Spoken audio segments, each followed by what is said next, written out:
Yo, this is the Scarcity Studios YouTube channel. Please don't forget to like, comment, share and subscribe. And our sponsors are Alpha Claims and Hire Birmingham, the leading and best accident management company. Get a replacement car anywhere in 1 hour. I really appreciate you joining me, and I've got to firstly correct the last video. I said that the police officer was suspended from duty for the assault on the young 15-year-old in the Newtown area of Birmingham. This in fact was not correct. I was told initially that, and I must have just assumed that what happened must have resulted in that, but in fact he was removed from frontline duty.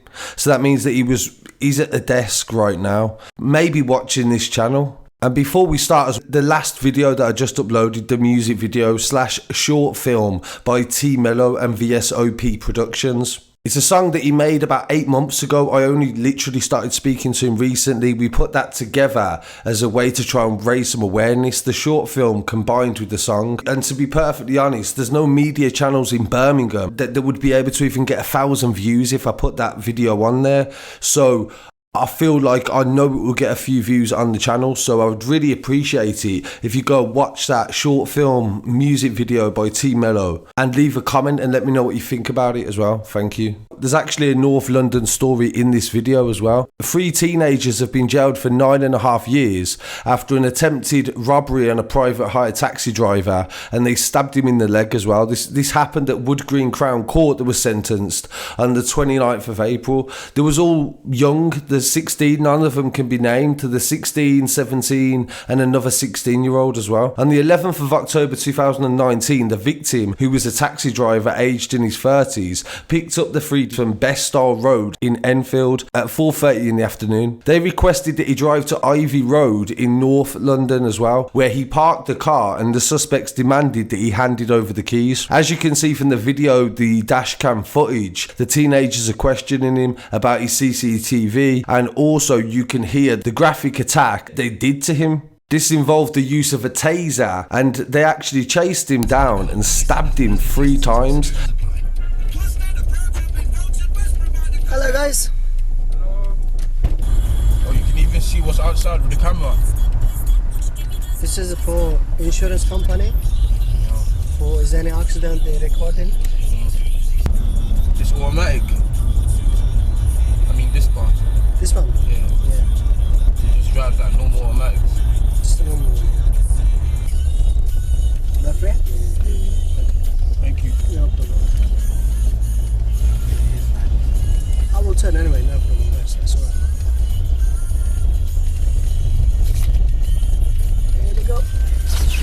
Hey, give us the keys. Give us the keys. Give us the keys. Give us the keys. Give us the keys now. Give us the keys now.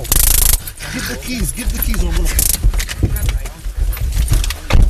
This could very easily have resulted in this man losing his life. And over what? A bit of change from a taxi driver and a car to go and commit another robbery. The victim was seen by a member of the public after the kids had chased him down and stabbed him in the leg.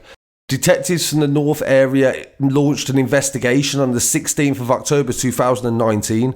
2 of the defendants were identified and arrested in connection with an unrelated robbery.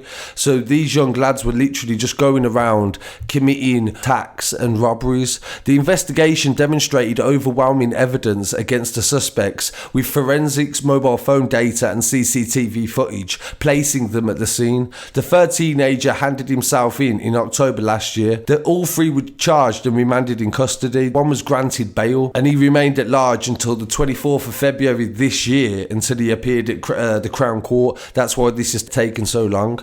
They also played all that footage in court as well, which would not have looked good for any of them. But at the same time, this could so easily have become a murder, like seriously, very easily. The footage released with the police trying to tend to the taxi driver and the helicopter chase that went on afterwards, and it just goes to show how much trouble came from just them thinking they was going to go out and get a bit of money. Right, we would know. Don't worry about your car. There. I've got your keys still, don't worry. Yeah, we've got your keys on it, alright? Fellas, this is all we have. No negative. We were too far behind.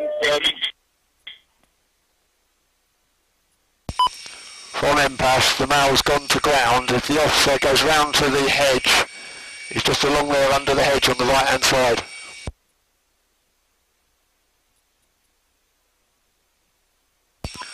From impasse, Link is Yankee Echo Dispatch, simply over. it's alright, they've got the male now. Officers have got the male. Male displaying that story, please. Again, please. For London Road. And the result of that has been about 3 years each. If they've been jailed for 9 years, they sort their lives out when they come out and focus on doing something a bit more constructive. And in other news as well, from the Bromley area of London, this is. A man has been jailed for firearm offences. I think this story is important because I know a lot of people, especially rappers, will talk about girls holding firearms for them and other people holding firearms. And sometimes if you're involved in that lifestyle, you may be asked at some point to do that. And this just highlights the risk that involves as well, and also what can happen, the consequences. Marlon Curlew has been jailed for 7 years and 6 months, and he pleaded guilty to firearm possession, which he was banned from having for life. Michelle Sutcliffe from Kent also pleaded guilty to possession of a firearm, and she will be sentenced at a later date. On Wednesday the 9th of August, this goes all the way back to 2017, they've only just literally cleared the case up now. It was a Trident case, so Trident and Specialist Crime Unit executed a warrant in Gillingham, Kent, where a woman in her 50s answered the door and confirmed she lived at the flat. Officers searched the property, and inside the wheelie bin in a courtyard, a red plastic bag was discovered. It contained a green towel with a sawn-off shotgun and 2 shotgun shells inside. The occupants told the officers that she did not know where the items came from or how they got there. The firearm was made safe and sent off for classification and forensic analysis. At 10:15 the same day, Marlon was observed having a heated argument with a woman with red hair, now known to be Sutcliffe, the woman whose house they raided. Shortly afterwards, at 11:15, Marlon was seen getting out of a white vehicle on Stewart Road. Sutcliffe was also observed in the area, and the same white vehicle was later seen picking up Sutcliffe in the vicinity of Stewart Road. The forensics report from the gun highlighted that the DNA present and the buttstock of the shotgun, which would have been adequate for testing if a person of interest was identified. Direct comparisons were submitted for evaluation from the suspects. However, this analysis would take some time to do due to the complex nature of DNA samples. In the meantime, detectives carried out inquiries, and on the 10th of April 2018, Sutcliffe was in an address on Stewart Road and arrested on suspicion of possession of a firearm.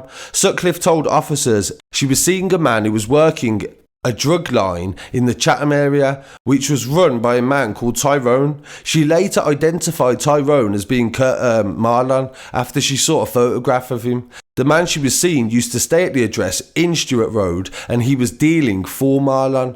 In the interview, Sutcliffe said she found the gun hidden in a bag behind the sofa in the address at Stewart Road. The night before the warrant was carried out, she then said she took it outside to have a look at it. However, she later changed her story to say she found the gun a week before. Sutcliffe tried to shift the blame to others and told officers that the man she was seeing put the gun in the house and that it belonged to Marlon. She said she was angry when she found out, and instead of contacting the police, she called the man she was seeing to tell him to get rid of it. Marlon was arrested on the 2nd of August 2018 and answered no comment to any of the questions. So as you can see, she spoke straight away. So you can say, for example, give someone something in trust, but if they're being threatened with potentially 7 years in prison, maybe longer, then a lot of the time you will see people will tend to talk on you. When the results from the direct comparison forensics came back, they showed the DNA taken from the muzzle of the shotgun was at least 1 billion times likely to have come from Marlon. In addition, a sample taken from the trigger and the trigger guard showed that the DNA discovered was 1 million times likely to have come from Marlon also. Marlon and Sutcliffe were charged September 2019 and were convicted just the other day. The court heard that Marlon had previous firearm convictions, including 3 offences for armed robbery in 2003 and possession of an imitation firearm to commit an offence also as well. This resulted in him being banned from owning any firearms. On the 26th of March 2019, Marlon was sentenced to 42 months in Maidstone Court for possession of heroin and crack cocaine. His sentence for the firearm offence will start after he completes this one. And literally, he carried this in a CEX bag. That's like a game exchange shop. And it looks like he's got a shotgun in a CEX bag. Like if you've seen this on the street, that's what it looks like. So both of these people have lost a considerable amount of time for just a shotgun. In this final story of the episode, we're going to Coventry in the West Midlands, just next to Birmingham. There's been a lot of shootings there in the last year, and a lot of teenagers have been losing their lives. And of course, the police have to be doing a lot to show that they're being effective. And the gang unit, which exists in Coventry, has said a big operation at the moment to try to take a lot of people off the street. They've drawn in 7 more officers in recent weeks and turned up the pressure on drug networks and firearm gangs. They're making a big impact, they say, with 26 people that have been arrested, many affiliated to city gangs, guns, knives and drugs. They recovered 26 vehicles as well. A sawn-off shotgun was recovered from an address in Coventry on the 22nd of April. Inspector Steve Malone from the West Midlands Police said, we're talking about a high level of intrusion and disruption in Coventry's drug gangs, the kind which hasn't been seen for some time. We've carried out 12 raids recently. Officers are stopping and searching suspects, and we've gathered lots of intelligence around people linked to organised crime. The work is starting to make a big impact, they say, and we know drug dealers are feeling the pressure. They've also then confiscated a lot of knives, zombie knives, combat knives, drug scales, phones, etc.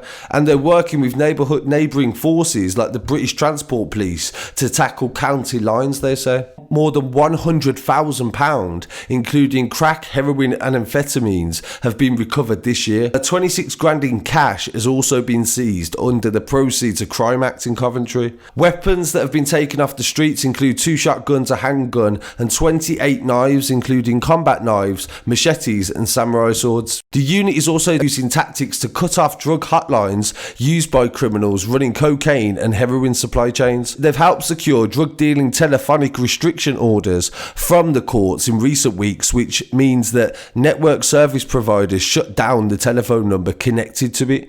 Well, that's interesting. We're also seeing digital tactics that effectively disable the phone line from the criminal to coordinate their drug dealing from.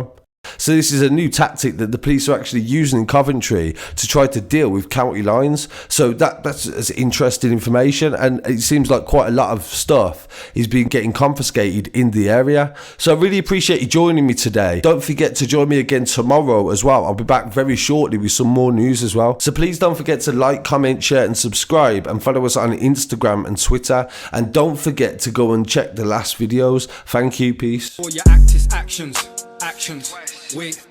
Man violated and a man got a pay. Now fuck that, cause the mindset's got a change. Yeah, I see enough use them end up in a grave and a face don't make it to the